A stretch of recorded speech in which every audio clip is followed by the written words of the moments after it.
अस्सलाम वालेकुम।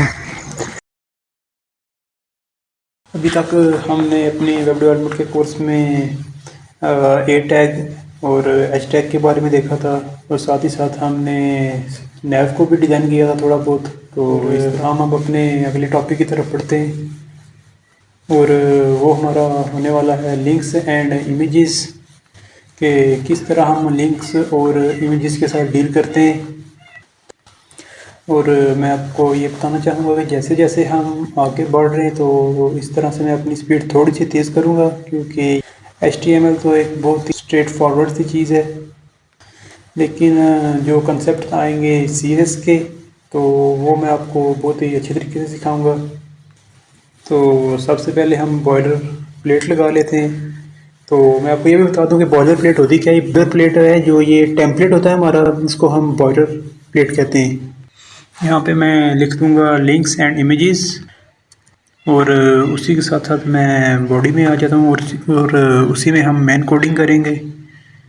तो बॉडी के अंदर हम लिंक्स एंड इमेजेस लगाएंगे। तो उससे पहले मैं चाहूँगा कि अगर आपने ये मेरी प्लेलिस्ट एक्सेस नहीं की है तो इसे आप एक्सेस कर लें और बुकमार्क करके इसे यहाँ से सेव कर लें। अब आगे बढ़ते हैं हम। मैं अपना सर्वर ऑन कर लेता हूँ जैम को ऑन करते हुए।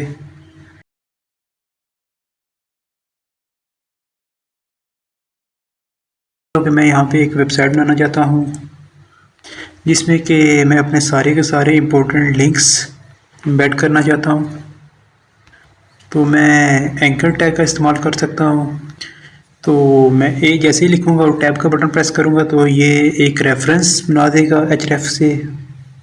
और href के अंदर मैं कोई भी लिंक लिख सकता हूँ। जैसे मैं लिख रहा हूँ https://google.com और इसमें मैं लिख दूँगा गो टू गूगल। जैसे ही गो टू गूगल पे क्लिक किया जाएगा तो चलते हैं हम अपने क्रोम पे और जाके इसको रिफ़्रेश करके चेक कर लेते हैं। और जब हम इस पे क्लिक करते हैं तो ये देख सकते हैं अब हम गूगल पे आ गए हैं अभी। और अगर बैक करूँगा तो वापस मैं अपनी वेबसाइट पे आ जाऊँगा। उसी तरह मैं और भी डिफरेंट लिंक्स बना सकता हूँ। यहाँ पे मैं फेसबुक कर सकता हूँ। नेक्स्ट लिंक में मैं ट्विटर कर देता हूँ और उससे नेक्स्ट लिंक में linkedin.com लिख लेते हैं। यहाँ पे भी मैं टेक्स्ट को चेंज कर लेता हूँ। लिंक्डइन, ट्विटर और फेसबुक लिख लेते हैं यहाँ पे।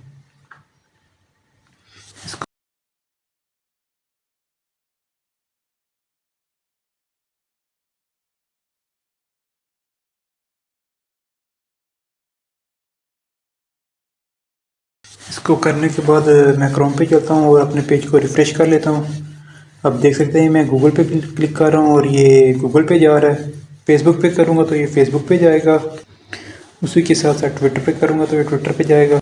और अगर लिंक्डइन पे करूँगा तो ये लिंक्डइन ओपन हो जाएगा। और यहाँ पे मैंने एक वेबसाइट बनाई है जो कि हमें अलग अलग लिंक्स पे भेजती है, हमारे जो इम्पोर्टेंट लिंक्स होते हैं। लेकिन इसमें एक प्रॉब्लम है। मैं चाहता हूँ कि हमारी ये वेबसाइट खुली की खुली रहे और मैं राइट क्लिक करके इसे न्यू टैब में ओपन करना चाहूँगा।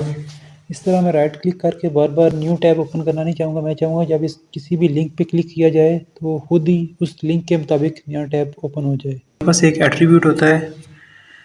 यहाँ पे हम टैग्स और एट्रीब्यूट्स के बारे में थोड़ी सी बात कर लेते हैं। तो देखो, जैसे कि बॉडी एक टैग है और ए भी एक टैग है और जो उसमें href लिखा हुआ है वो उसका एक एट्रीब्यूट है। तो टैग और एट्रीब्यूट में ये डिफरेंस है। तो href एक एट्रीब्यूट है, तो उसी के साथ इसमें और एट्रीब्यूट भी हो सकते हैं। जैसे कि आप इसमें भी देख सकते हैं कि ये मेटा टैग है और उसमें ये नेम एट्रीब्यूट है। उसमें जो कंटेंट है वो भी उसका एट्रीब्यूट है। उसी के साथ साथ हम अपने एंकर टैग में एक नया एट्रीब्यूट ऐड कर लेते हैं। और मैं आपको ना एक सबलाइम की ट्रिक बता देता हूँ।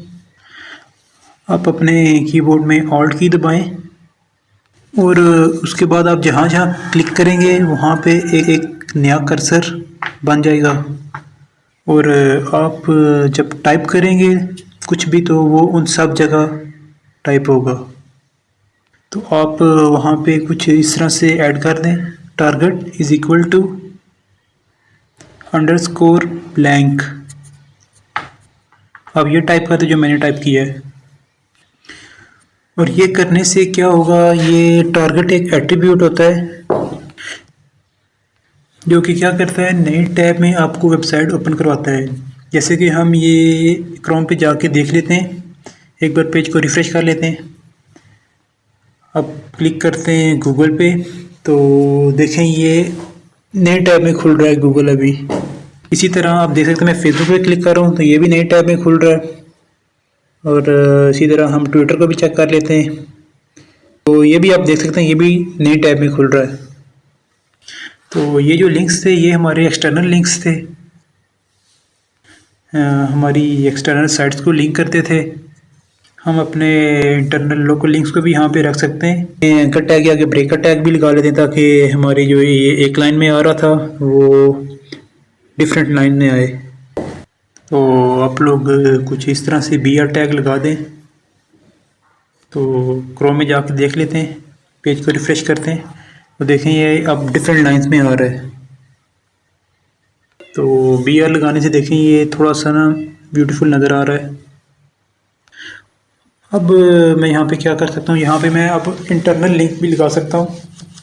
और अगर यहाँ पे मैं अपने किसी इंटरनल लिंक को लिंक करना चाहूँगा तो यहाँ पे मैं कुछ ऐसे कर सकता हूँ, जैसे कि मेरे पास यहाँ पे A1.html और B1.html है और Babel.html है। तो इसी तरह मैं यहाँ पे क्या करूँगा, एक तो एंकर टैग बनाऊँगा और यहाँ पे मैं लिख दूँगा स्लैश। अब देख सकते हैं मुझे सजेशन भी मिल रहा है A.html, B.html और Babel.html। इसमें मैं A.html करूँगा। ऐसा करने से क्या होगा, मैं ना A.html से लिंक हो जाऊँगा। और मैं ये चीज़ भी कॉपी कर लेता हूँ, टारगेट अंडरस्कोर ब्लैंक। मैं चाहूँगा कि मेरी ये जो A.html की फ़ाइल है ये नए टैब में ही खुले।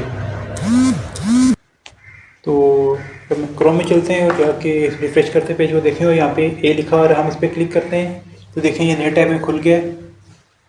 तो आप देख सकते हैं कि इसमें मैंने कुछ लिखा नहीं हुआ। तो हम ना अपनी जो प्रीवियस क्लास की जो फाइल थी उसके साथ लिंक कर लेते हैं।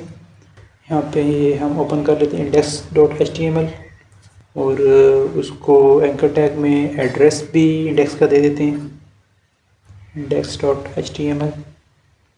और इसे सेव करके पेज को जाके रिफ़्रेश करते हैं तो आप देख सकते हैं जो हमारा लास्ट लेक्चर था उसका कंटेंट ओपन हो गया है। तो इस तरह से क्या हुआ कि मैं ये जो अपने इंटरनल लिंक्स को इस तरह से ओपन कर सकता हूँ। और अब हम यहाँ पे बात कर लेते हैं इमेजेस की। तो मैं एक बार अब तक समराइज़ करता हूँ कि अब तक हमने अपनी इस वीडियो में क्या क्या सीखा। हमने सबसे पहले तो इसमें टैब्स और एट्रीब्यूट्स के बारे में सीखा। हमने उसमें कहा कि जैसे ये बॉडी टैग है, ये एंकर टैग है, ये मेटा टैग है और उसमें उसके एट्रीब्यूट्स href हैं। और जैसे मेटा टैग हम बता रहे थे उसका नेम एट्रीब्यूट है उसका और कंटेंट भी उसका एट्रीब्यूट है।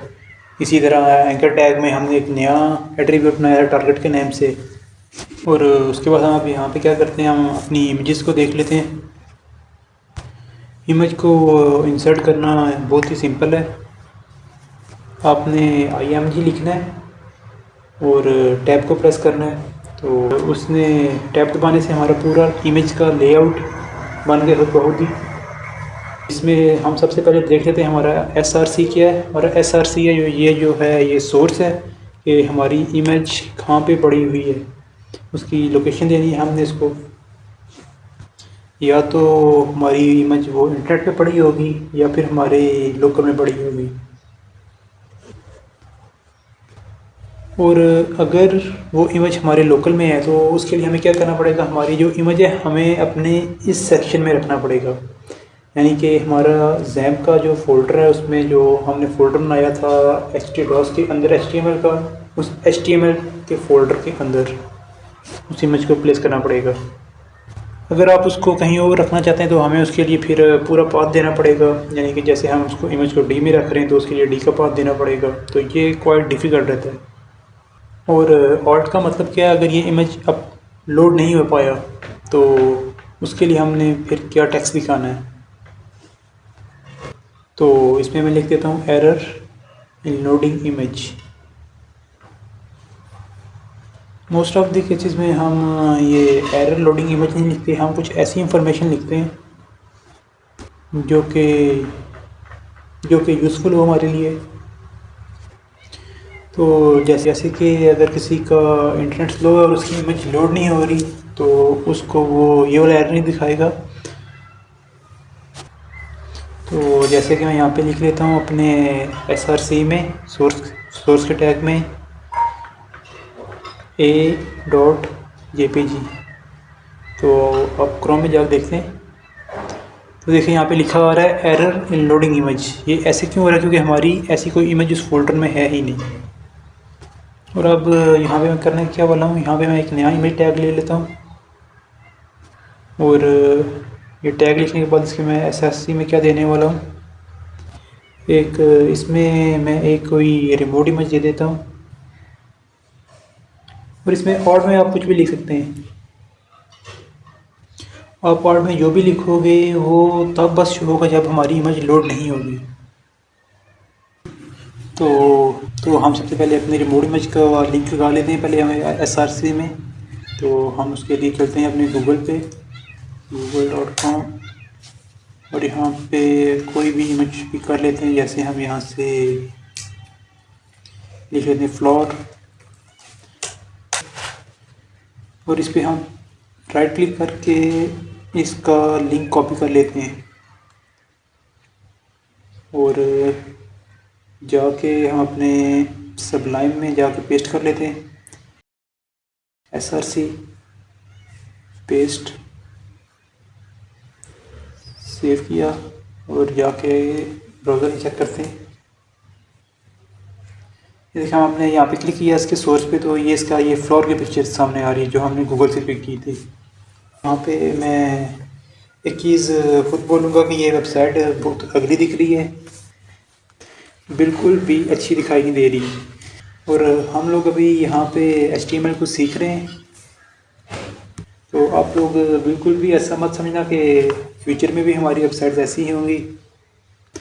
हमारी वेबसाइट्स आने वाले टाइम में बहुत अच्छी दिखने वाली हैं। हम उसमें CSS का इस्तेमाल करेंगे और जावास्क्रिप्ट का भी यूज़ करेंगे। बहुत सारी चीज़ें आने वाली हैं, इसीलिए तो मैं कह रहा हूँ कि ये मेरी प्ले लिस्ट को एक्सेस कर लें और इसे बुकमार्क कर लें। और उसी के साथ साथ आपको अगर ये वीडियो पसंद आ रहा है तो आप उसके साथ साथ इसको वीडियो को लाइक भी कर लें और चैनल को सब्सक्राइब भी कर दें। तो साथ में आपको ये भी बताना चाहूँगा कि ये हमारी ये जो HTML है इसके ज़रिए हम बस कंटेंट को वेबसाइट में इंटर करते हैं और उसकी डिज़ाइनिंग के लिए हम CSS को यूज़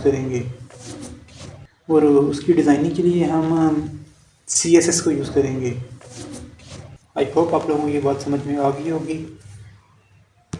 तो बने रहें आप इस कोर्स में। तो अभी के लिए इस वीडियो में इतना ही and thank you so much for watching this video.